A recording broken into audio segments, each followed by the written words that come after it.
Finalmente, completando hoy la jornada del día, nos encontramos con Jaime Buchuk. Él es médico psiquiatra, realizó su especialización en el Hospital de Clínicas de la Universidad de Buenos Aires, trabaja ahora en Casa Puerto, que es un dispositivo estatal de alojamiento y tratamiento para adolescentes con patologías por consumos problemáticos de sustancia y vulneración de derechos. Gracias, Jaime, también por el trabajo que haces en este lugar, Casa Puerto, para tantos jóvenes de nuestra sociedad. Así, él nos va a hablar de síntomas psicóticos y cannabis. Te doy las gracias, Jaime, empezamos con tu presentación y luego nos quedamos para las preguntas.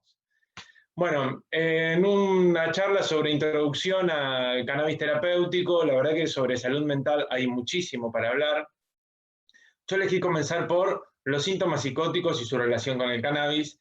Es el tema más importante, no, probablemente haya un montón de temas, pero realmente creo que este es uno de los temas más polémicos. Sí, creo que las voces en contra de la terapia con cannabis principalmente van hacia este tema, y entonces yo creo que es importante que podamos rever qué es lo que hay publicado, qué es lo que se sabe, para poder opinar y saber. Sí, entonces vamos a ver que hay como dos charlas en una, que ¿es un factor de riesgo para desarrollar psicosis? Y la otra ¿es una terapéutica posible para tratar la psicosis en esas personas que ya la están padeciendo?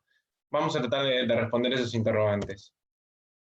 Antes que nada quisiera dedicarle esta charla y creo que todo el webinar y este momento que estamos viviendo a don Manuel Belgrano, quien fue un revolucionario, desarrollista, quien supo leer la desigualdad tanto de género como social de los principios de la República Argentina, y ya hace 200 años fue la primera persona que consideró que el cultivo de cannabis podía traer progreso a la sociedad de esta incipiente nación.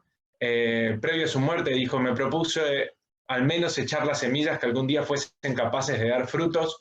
A 200 años de que dijo esto, y a 10 años de la legalización del matrimonio igualitario en la Argentina, que es otra conquista de derechos importantísima que ha tenido el país, Argentina está a punto de pasar de ser de uno de los países con políticas más prohibitivas y más punitivas y más antidesarrollistas en salud y todo el campo del cannabis, a pasar a ser, si no me equivoco, el quinto país que tiene un Estado que se involucra en el desarrollo, el cultivo y su regularización. Así que un saludo para don Manuel Belgrano, esto va en honor a él y también a todos los y las militantes que vienen en este campo hace muchísimo tiempo poniendo el cuerpo.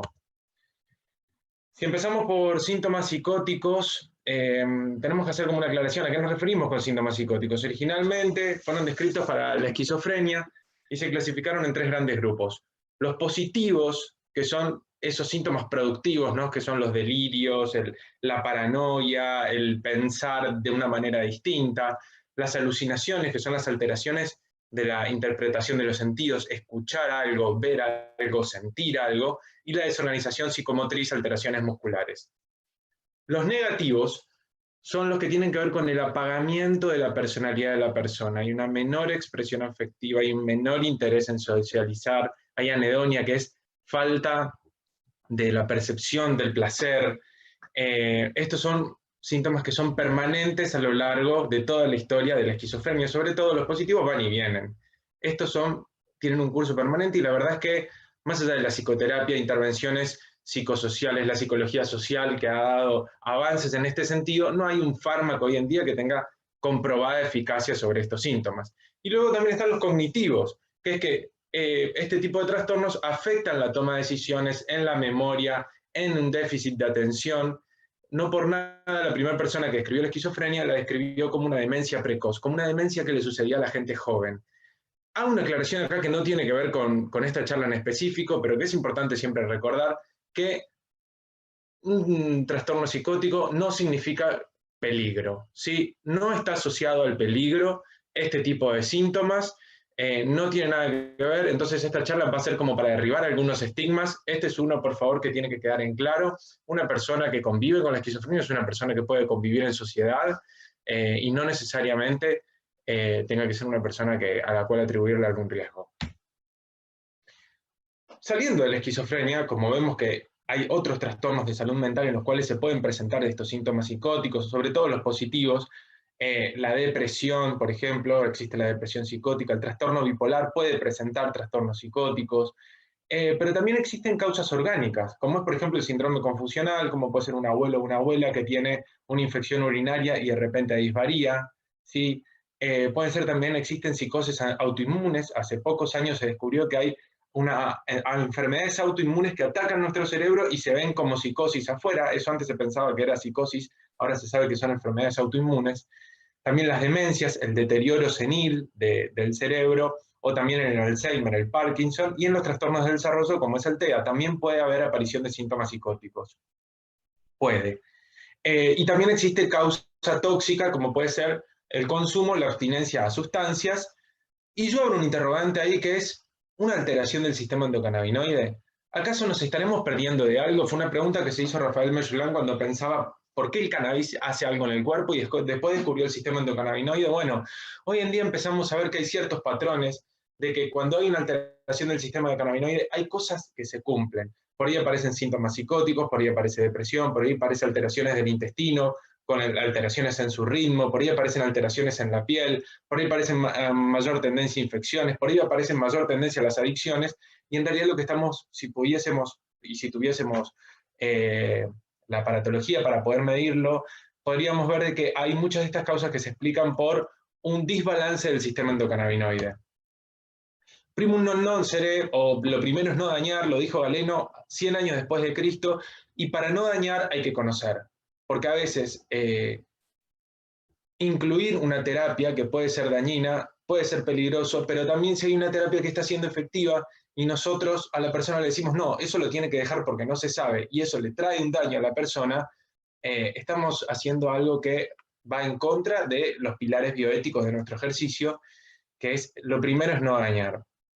Quiero hacer la salvedad de que yo esta charla primero la armé como para profesionales de la salud, médicos, psicólogos, trabajadores sociales, pero como vi que el campo era muy amplio, voy a tratar de explicarlo en un modo que se pueda entender sin tener conocimiento previo de la materia. No obstante, las filminas van a estar ahí, el que quiera consultarlas, esto va a quedar grabado, así que pueden consultarlas cuando quieran. Voy a hacer un breve repaso, que es la historia, el grado de evidencia actual, una observación clínica que traigo para compartir y las conclusiones. Vayamos a la historia.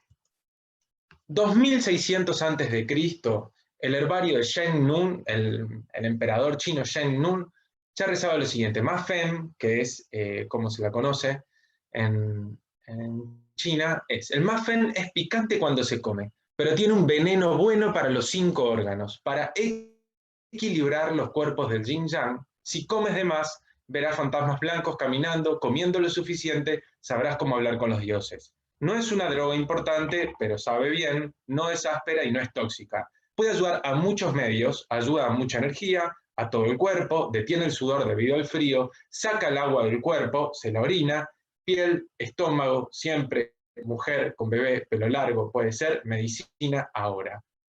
Más allá de este recitado poético que esconde muchas realidades que se van comprobando actualmente con el cannabis, es como si estuviésemos redescubriendo la pólvora todo el tiempo, yo rescato acá el hecho de equilibrar, porque es precisamente esa la acción que se ha visto luego de muchos cientos de años, que es lo que hace el cannabis, que es ayuda a equilibrar la función del cuerpo. Me corrijo, el sistema endocannabinoide tiene esa función de equilibrar. Su manipulación externa, agregando fitocannabinoides, que son los que brinda el cannabis, puede aportar a esa corrección si es que existe un desbalance. Ahora, fíjense que ya en China, 2600 años antes de Cristo, ya hablan del efecto dual que habló Fabi más temprano, que es, si te excedes, es para mal. ¿Sí? Entonces, esto ya es una sapiencia milenaria. ¿Sí? No hay que desconocerla y hay que prestarle atención. También en la medicina ayurvédica hay relatos de cómo con preparados a bases de cannabis trataban malestares de salud mental, como son los que hoy interpretamos como síntomas psicóticos. La verdad que el preparado me cuesta mucho pronunciarlo, pero en el archivo que dejamos para compartir, se les mandó un link por mail, ahí está el trabajo de Chopra, que tiene un trabajo interesantísimo, previo al trabajo de Meyulán, que relata todas las formas de utilización del cannabis en la India, incluso hasta brinda recetas de cómo se utiliza para tratar distintas afecciones. La prohibición del cannabis llegó en 1937 en Estados Unidos a través de una estrategia biopolítica de control, secundado por muchos intereses, y si bien había muchos estudios, como vemos, la Comisión de Cáñamo de la India, las investigaciones del Canal de Panamá, el informe de la Guardia, que todos llegaban a que no era un perjuicio para la salud mayor si se utilizaba dentro de un cierto rango, excepto para que era complicado para la disciplina militar, eso descubrieron en el Canal de Panamá, lo cual también dice mucho, se prohibió. Y se prohibió a través de la propaganda. Sí, como vemos acá, publicidades que salían en los medios de todo el mundo, primero en Estados Unidos y después en todo el mundo, que claramente hablaban de que abre la puerta a una calavera que te inyecta, o sino también asesino de la juventud, ¿sí? Porque lo que se decía era que si las mujeres fumaban cannabis quedaban, o consumían cocaína, quedaban a merced de que las violen los músicos de jazz o los latinos. Entonces, más allá de tremendo enunciado, también pensemos un poco que el problema de que las mataban a las mujeres no era el patriarcado, sino que era que fumaban cannabis y por eso quedaban a merced de los peligros, ¿no? Toda una propaganda de una época.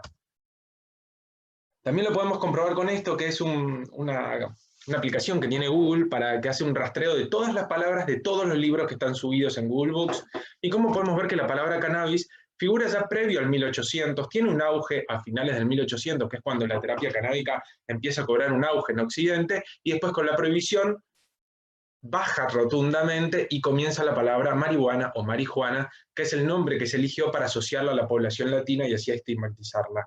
Vemos que en los 60 tuvo un auge tremendo y ahora en los últimos años, otra vez con las investigaciones y todo lo que se está revelando, vuelve a cobrar ímpetu.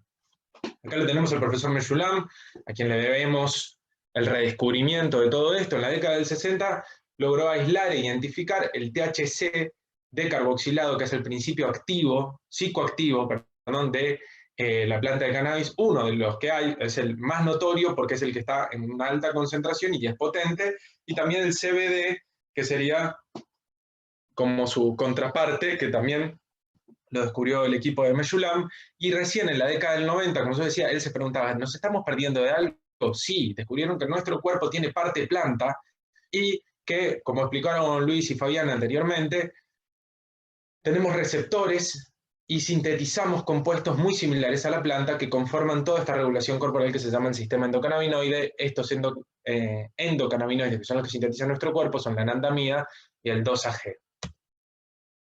¿Qué sabemos de evidencia actual? Yo, la verdad que respeto muchísimo a todas las personas que vienen construyendo su propia evidencia sobre esto. Voy a hablar de la evidencia actual, publicada, con solidez científica, como para tener, digamos, ya un poco saldados estos argumentos en contra y que podamos refutarlos desde ese lado también, ¿no? Me basé básicamente en dos publicaciones, que una es esta, The Health Effects of Cannabis and Cannabinoids, que publica la Agencia Nacional de Estados Unidos de Ciencia, Ingeniería y Medicina. Como vemos, Estados Unidos tiene una política federal prohibicionista, a pesar de que sus estados ya lo han desarrollado, tiene una política federal prohibicionista, entonces vamos a ver que este estudio tiene su sesgo negativo y que además solo lo hacen para research, o sea, para investigación. Acá no hablan de dárselo como terapéutica a nadie. En contrapartida, sus vecinos canadienses han hecho otra historia. Canadá es evidentemente un país que se basa en la defensa de los derechos y su agencia de salud ha publicado muy hábilmente este documento que es la información para profesionales de la salud sobre cannabis y los cannabinoides. También están en el archivo que yo les pasé. Acá, si bien está en inglés, se puede traducir con el traductor de Google, y hay todo lo que estamos mostrando acá: dosis, preparado, formas de administración, y también cuáles son los conocimientos científicos, por lo menos conocidos hasta el 2017, sobre todas las enfermedades en las que se lo puede utilizar. Y por último, otro documento que no usé para esta charla, pero que también considero fundamental, que es el libro verde, el libro de cannabis terapéutico de la Agencia de Salud israelí, desarrollado por el mismísimo profesor Meshulam. ¿Qué sabemos de los trastornos de salud mental psicóticos y el sistema endocannabinoide. Bueno, se sabe bastante. Así como habló Luis de este ligando y receptor, esto que sucede en nuestras células, como vemos acá abajo, el receptor es el verde, el ligando es el que está en lila, que sería la anandamida, nuestros propios endocannabinoides. Lo que se vio es que en los pacientes que están comenzando a tener una psicosis en estados prodrómicos, si le midieron en sangre y en líquido cefalorraquídeo y vieron que la anandamida aumentaba un montón. También vieron que a los pacientes que no estaban tratados con antipsicóticos, la anandamida también aumentaba, o sea, seguía aumentada y no bajaba. Y vieron que si le daban antipsicóticos, los medicamentos disponibles hoy en la farmacopea, que son los antagonistas de 2, esa anandamida bajaba. La hipótesis es que nuestro cuerpo empieza a sintetizar y a sintetizar y a sintetizar endocannabinoides a fin de volver al equilibrio de esta función y que no se termine por desarrollar esa superactivación mental que sería una psicosis. Al introducir el antipsicótico vemos cómo ya el cuerpo baja su síntesis de endocannabinoides. Por la contrapartida, lo que vemos también es que se han visto por estudios histopatológicos, post-mortem, o también en neuroimágenes in vivo a través de resonancias magnéticas, como hay una upregulation de CB1, el receptor, en áreas de afectación típica del funcionamiento que se altera en la psicosis. Esto explicaría que las células están ávidas por recibir más endocannabinoides y entonces empiezan a expresar más receptores en su membrana. También que esto además conlleva después a un funcionamiento de estrés, que es un ciclo que no se puede interrumpir a menos que haya ciertas correcciones.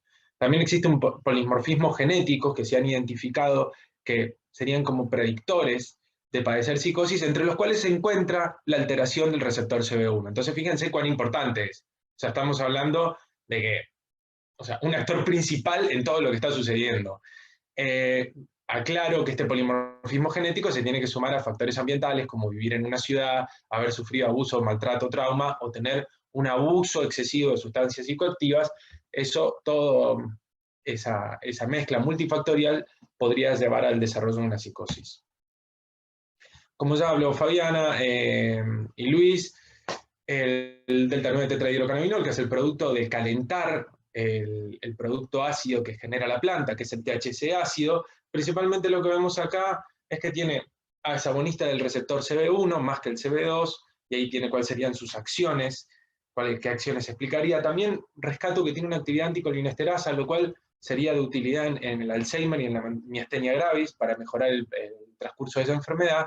Y además acá aclaro que al ingerirlo, va todo lo que ingresa al cuerpo, va al hígado, y en el hígado se produce un metabolito que es mucho más activo, que es el 11-hidroxitetrahidrocannabinol, que es más potente y dura más, está durante más tiempo. Entonces eso hace que el efecto psicoactivo sea mucho mayor. Por eso explica por qué cuando se lo ingiere es distinto que cuando se lo utiliza como un aceite sublingual o dérmico o inhalado. Como hablábamos, estaba el cannabidiol, que sería su contrapartida. Si el THC era agonista del CB1, habíamos dicho, y del CB2 y el GPR55, este es un antagonista. Alostérico quiere decir que en el receptor se pega en otra parte y no deja que el receptor se termine de activar cuando entra el THC. Entonces funciona como un protector a la actividad psicoactiva del THC.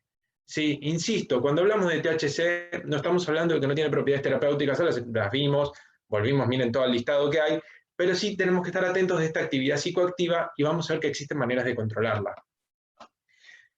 Además, el CBD funciona como los antipsicóticos, tiene capacidad de bloquear los receptores D2, que es lo mismo que hacen los antipsicóticos, en este caso es un agonista parcial como el aripiprazol. También funciona como los ansiolíticos y como los antidepresivos, que es un agonista 5-HT1A, pero principalmente lo que quiero rescatar de acá es que es un inhibidor de la enzima, ahí puse una aspiradora, de la enzima que se encarga de barrer todos los cannabinoides, los míos, los de la planta, los de todo, que se llama la FA o hidrolasa de ácidos grasos, que es la que se encarga de eliminarlos. Entonces, al bloquearla, lo que genera es que aumentan mis endocannabinoides. ¿Se entiende? Entonces esto aumenta y potencia el efecto de restitutivo que está generando mi cuerpo. Acá agrego una foto de me pareció interesante de que está siendo muy utilizado en la NBA, dado que no tiene efectos psicoactivos, es permitido en el deporte. Fíjense el grado de seguridad que tiene esto, porque en el deporte es como algo sagrado, o sea, no se permite la psicoactividad. Bueno, esto se permite y genera beneficios en los deportistas, en el descanso, en la recuperación muscular y en múltiples áreas. Lo que ya mencionó Fabiana, los terpenos, fíjense acá hay una lista breve, porque son muchísimos más. Hago una flecha en el mirceno, que mencionó Fabiana, que es ese olor que está particularmente en las cepas índicas, y que vemos como el mirceno potencia el THC en su acción sedativa, músculo relajante e hipnótica, o sea que nos da sueño.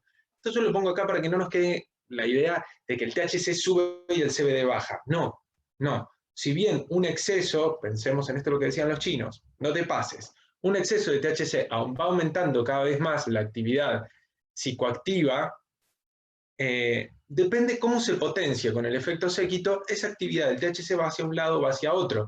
Fíjense, sedativo, hipnótico y músculo relajante a través del mirceno. Esto que mencionó Fabiana previamente, fíjense cómo se ve muy bien en este trabajo del CONICET argentino, de Pallavicini y colaboradores, de cómo los olores a tierra, madera, acre y arándano son relacionados a relajación, sueño y hambre, y cómo los olores tropicales, a limón, a ananá, siempre me sale piña, perdón, porque a ananá, son relacionados a efectos creativos que sube, que son energizantes y que hace hablar más. Y como bien dijo Luis, fíjense que los que tienen el componente del olor a lavanda inhiben la ansiedad. Fíjense que se puso bien azul la ansiedad, como que bajó la ansiedad. ¿A qué voy con esto?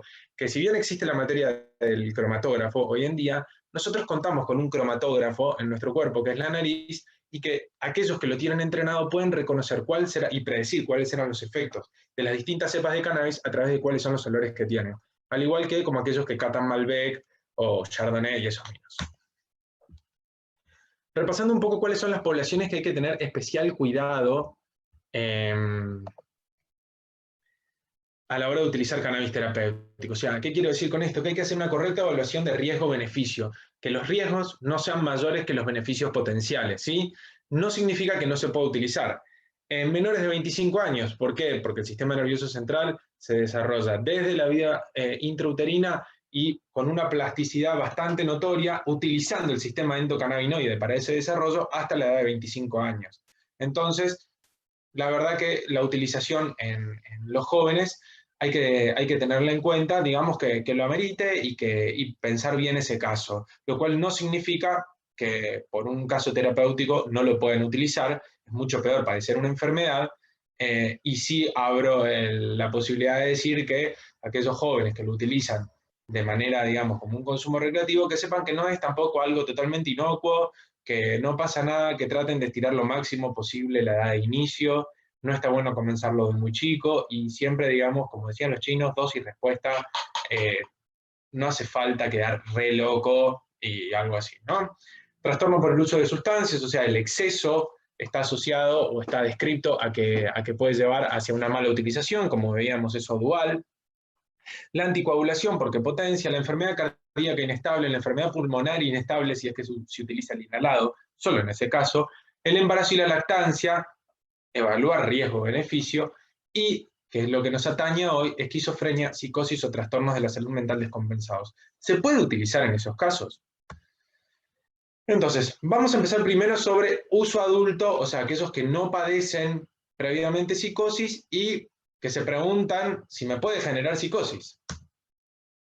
Vamos a ir primero a estos estudios, a estos trabajos que yo les conté de Estados Unidos, de Canadá, que me parecían interesantes, primero porque son publicaciones estatales, segundo porque son agencias de salud las que publican, y tercero porque se han encargado de revisar metaanálisis, o sea que hay metaanálisis que han estudiado toda la evidencia válida, publicada, o sea que son Ns de miles y miles de personas, y entonces en base a eso han tratado de hacer unas recomendaciones, ¿sí? Existe evidencia sustancial de una asociación estadística entre el consumo de cannabis y el desarrollo de esquizofrenia u otra psicosis. Ese es el enunciado que aparece. Si uno lee un poquito más fino, agregan que es relación dosis-respuesta, y esto se basa en que vieron que hay una asociación estadística.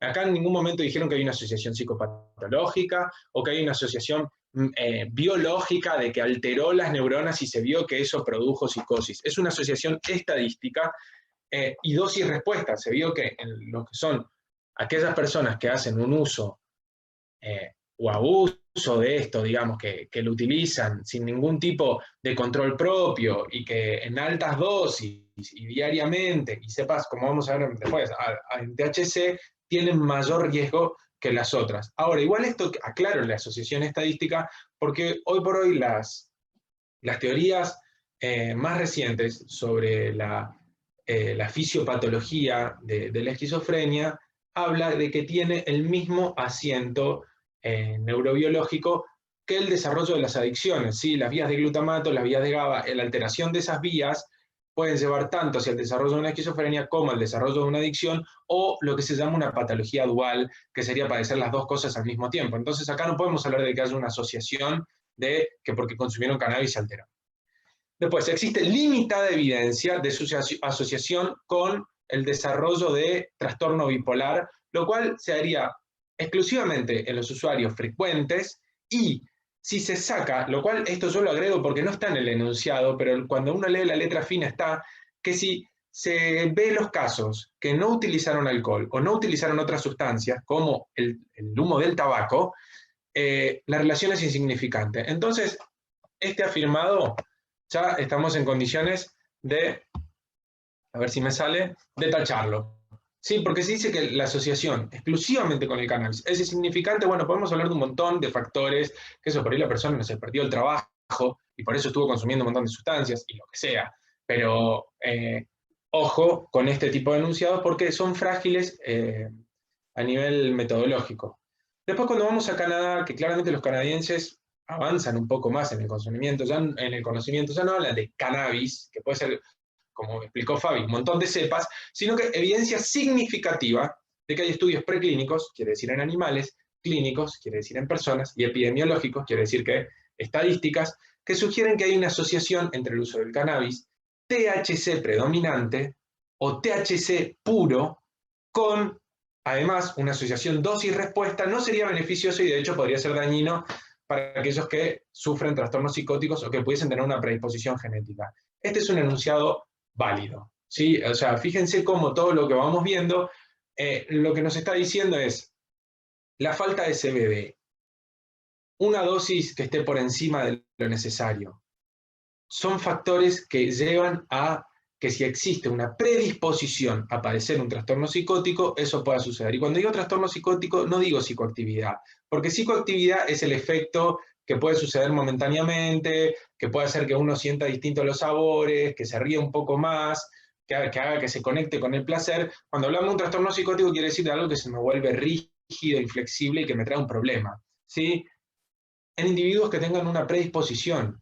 O sea, las tasas de esquizofrenia y su prevalencia históricamente se han mantenido alrededor del 1%, y la utilización del cannabis ha ido increyendo a lo largo de las décadas, y cada vez las concentraciones de THC, incluso que se encuentran en los preparados no controlados, son mayores. Entonces eso tendría que haber sido una epidemia de esquizofrenia si fuese una relación directa, y sabemos que no, las tasas se han mantenido constantes. Sí, lo que se ha visto es que en aquellos que hacen una utilización de altas dosis, puede acelerar la edad de inicio de la esquizofrenia. Supongamos, hipotéticamente, lo hubiese sucedido a los 40, si durante la adolescencia hizo abuso de esto y tenía una historia familiar de padecer psicosis, bueno, puede ser que se le adelante la edad de comienzo.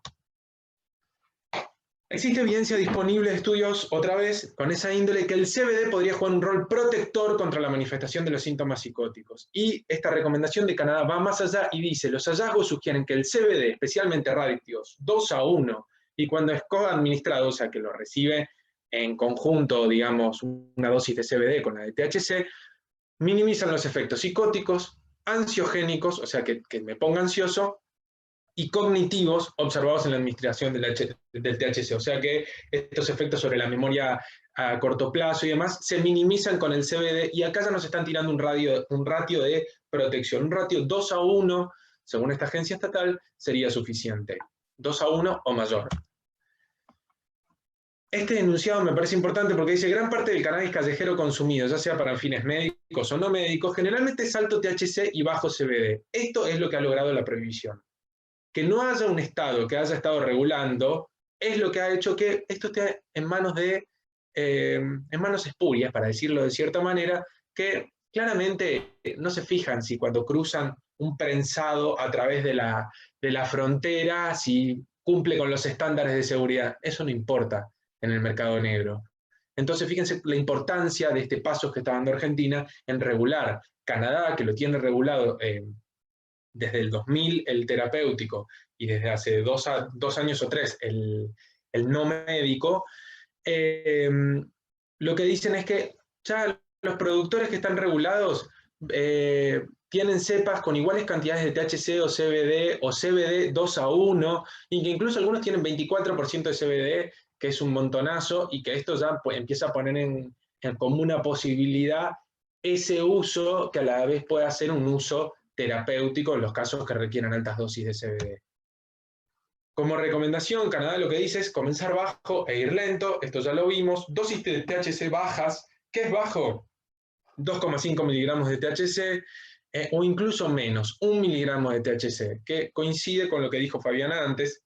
Esto me pareció interesantísimo porque dice que el marinol, que es un preparado que se desarrolló para las alteraciones de la gente que padecía HIV-Sida, hace 30 años tiene la aprobación, ¿no?, de la FDA. ¿Qué es? Es THC sintético puro. O sea, sintético más psicoactividad, puro más psicoactividad. Y fíjense cómo es el andamiaje de la industria farmacéutica, que esto está aprobado. Y en cambio, la planta entera que tiene cannabinoides que contrarrestan los efectos psicoactivos, un montón de problemas. Ellos incluso ponen que dice dosis, empezar con 2,5, una dosis media, 20 miligramos de THC de día, y puedes estirarlo hasta 210 miligramos de THC de día. Fíjense que en comparación a lo otro que estuvimos hablando, esto es una guasada. Esto pasa porque no tiene el efecto séquito que lo potencia, pero sin embargo, esta gente que lo utiliza camina por la calle, va a sus trabajos, le ayuda un montón a mejorar la calidad de vida. Entonces, también lo que vemos es que nuestro cuerpo tiene, en aquellos que no tienen una predisposición a padecer psicosis, una capacidad de tolerancia tremenda a estas dosis. Ahora pasamos a la segunda parte. ¿Cuál sería el uso terapéutico en psicosis? No si me puede dar psicosis, sino si encima la puede curar, digamos, o mejorar. Perdón que utilicé la palabra cura. La verdad que cura es una palabra compleja de utilizar. Vamos a utilizarla mejorar mejor. El uso terapéutico en trastornos psicóticos. Existe limitada evidencia de que empeore los positivos. ¿Se acuerdan que yo les había hablado de los positivos? Delirios, alucinaciones. Limitado que los empeore. ¿Por qué limitado? Porque los estudios que hay no discriminan sustancias. Sí, usaban cannabis, alcohol, nicotina, otras sustancias psicoactivas, entonces no puedes hacer una aseveración sobre eso, y además algunos han encontrado que empeora y otros han encontrado que no. Entonces, sobre los positivos, no hay una evidencia sólida que los empeore, en aquellos que ya padecen un trastorno psicótico. En los síntomas negativos, que era esto lo que les comentaba, que era como el apagamiento de la personalidad de la persona, hay moderada evidencia de que no empeora los síntomas negativos. Lo cual, fíjense que esto es interesante también, porque existe el embotamiento en la persona que no padece psicosis. Fíjense que existe el embotamiento, de que puede ser de que se sienta como un poco sin memoria cuando lo consumió, que pueda sentir como que está un poco colgado, para decirlo de alguna manera. Sin embargo, esto no es lo que pasa en situaciones patológicas de los trastornos psicóticos, ¿sí? O sea, no es lo mismo el cerebro que tiene un funcionamiento equilibrado que aquel que está atravesando un trastorno. Lo mismo lo vemos en los casos de los chicos que conviven con el TEA. En una persona normal, digamos, una persona que sana, que podría traerle alguna alteración en la memoria, alguna alteración en la conectividad social, si se excede la dosis o lo que sea, en los chicos que padecen TEA pasa todo lo contrario, porque tienen distinto funcionamiento del sistema endocannabinoide. Y además existe moderada evidencia que puede mejorar la performance cognitiva. Bueno, este es un enunciado muy fuerte, ¿sí? Hay que prestarle atención. de que pueda mejorar la performance cognitiva en aquellos que padecen trastornos psicóticos es algo muy importante para tenerlo en cuenta. La evidencia actual es insuficiente para afirmar o refutar que el CBD es un tratamiento efectivo. A ver, si bien puede ser medio anti este enunciado, para mí es importantísimo que lo veamos porque es insuficiente para refutar. Hoy por hoy, con lo que se sabe, no estamos en condiciones de que si hay una persona que viene y que encontró, digamos, una respuesta en esto, o que quiere consultar porque nada de otra cosa le ha funcionado, que uno le diga, no, no, eso no sirve. ¿Sí? Lo primero es no dañar, recordémoslo. El CBD puede contener una promesa terapéutica. Vamos a ver un estudio que habla sobre esto, que es de la Universidad de Colonia del 2012, que se vio que los síntomas positivos, hicieron 60 personas que llegaban a la guardia con trastornos psicóticos, lo dividieron a la mitad le dieron antipsicótico, amisulprida, a la mitad le dieron CBD. Se vio que los síntomas psicóticos, tanto con CBD a altas dosis, ¿sí? Estamos hablando de más de 800 miligramos por día, CBD y la amisulprida tenían el mismo efecto para tratar los síntomas de delirio y alucinaciones. Pero sin embargo, sobre los síntomas negativos, este apagamiento, no sucedían tantos con aquellos que recibieron CBD como aquellos que recibieron la amisulprida. ¿Sí? Podemos ver que había un efecto diferente en ese caso. Y con respecto o sea, que en este caso el CBD dio un mejor resultado que la amisulprida. Y con respecto a los efectos adversos, no terapéuticos, sino a los efectos adversos, vemos que el desarrollo de un parkinsonismo, ¿sí? Temblores o rigideces corporales, con la amisulprida se ve marcadamente, sin embargo no con el CBD. La ganancia de peso, que es el aumento de peso asociado al tratamiento, se ve con la amisulprida y no con el CBD. Y el cambio en cambios hormonales en los niveles de prolactina se vio con la amisulprida y no con el CBD. Con lo cual podemos decir que tanto en la evolución de los síntomas negativos y en la evolución de los efectos adversos le ha ganado a la comparación con el antipsicótico y ha sido igual por lo menos para tratar los síntomas positivos, lo cual, digamos, es evidente. Hay otro estudio que es lo utilizaron en pacientes que padecían psicosis asociada a Parkinson, ¿sí? Que puede pasar, como dije antes, el Parkinson puede haber alteraciones que generen síntomas psicóticos, puede haber paranoia, pueden pensar que entraron a la casa, que le quisieron robar, que pueden tener alucinaciones visuales, y lo hicieron en 6 personas este estudio, y se vio que en las 6 personas mejoraron con el CBD, y que no tuvo efecto sobre las alteraciones motrices, lo cual es un montón, porque hoy por hoy, a nivel de los fármacos que disponemos los psiquiatras para tratar los síntomas psicóticos en el Parkinson, la verdad que el más inocuo en no empeorar los síntomas motrices es la quetiapina, y más o menos como que para de contar. Entonces que aparezca una alternativa terapéutica de esta índole y que le funcionó, y que, yo cito este de 6 casos, pero hay varios casos más, varios estudios más que se han ido publicando, también hay que prestarle atención.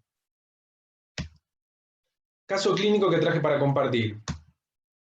Una mujer de 43 años con diagnóstico previo de trastorno bipolar y trastornos de la conducta alimentaria, con antecedentes de depresiones severas ante duelos y tendencia al abuso de alcohol, a través del tratamiento ha permanecido siempre con hipomanía crónica y tendencia a la manía. Hipomanía crónica quiere decir que estaba como muy acelerada, y ya cuando hablamos de manía es que ya no puede hacer las actividades de la vida diaria, no puede trabajar y demás. Antecedentes farmacológicos: lamotrigina en alta dosis, quetiapina en alta dosis, clonazepam en alta dosis, incluso recibía refuerzos de haloperidol, lo cual le trajo efectos adversos: aumento de peso, acné, irritabilidad. Para los psiquiatras que están acá escuchando, podemos podemos disentir con respecto a si el plan farmacológico era el mejor o no, pero bueno, en este caso permanece así.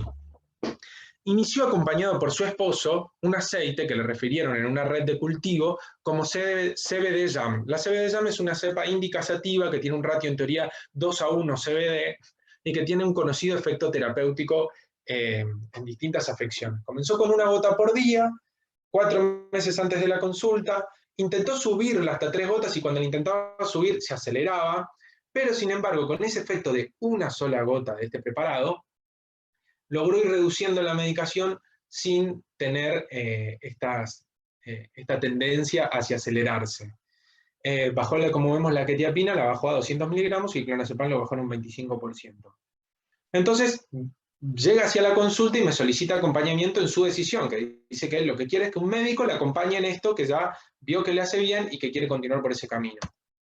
Entonces, se dialoga un poco sobre los riesgos potenciales, sobre, digamos, cuáles serían las estrategias de cuidado, se estudia, le pide un laboratorio, un electrocardiograma, y encontramos que todas las funciones orgánicas estaban conservadas, y le pedimos una cromatografía al preparado para decir, bueno, veamos qué es lo que está recibiendo, el cual lo hizo en Farmacia y Bioquímica de la UBA.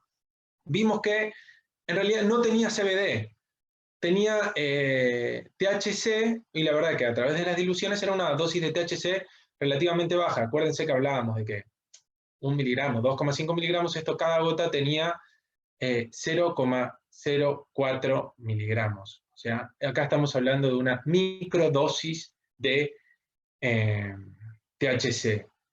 La verdad es que yo no desconfío, porque la verdad que la red de cultivo es una ONG bastante seria. Lo que sí es que esto puede haber sido una mutación de la planta, que plantaron una cepa que pensaba que iba a dar algo y por distintos factores la planta desarrolla distintos los cannabinoides. Entonces siempre es importante tener bien identificada la cepa de la planta con una cromatografía, y a raíz de eso poder ir haciendo los clones para asegurarse de qué es lo que se va produciendo. Entonces sugiero que en el caso de continuar, utilice un preparado con mayor perfil de seguridad, dado que si con una microdosis al aumentarla ya se estaba acelerando, probemos con algo distinto con CBD. Entonces acude a un cultivador solidario, quien tenía cromatografía de sus productos, acá podemos verla, de la Universidad de La Plata, quien a base de una resina hecha de cáñamo, el cáñamo es una de las variantes de cannabis que prácticamente no sintetiza THC, vemos que era una resina 61, si hablábamos que 2,1 es seguro, imagínense 61, en una dilución 1 en 60, lo cual terminaba dando como resultado que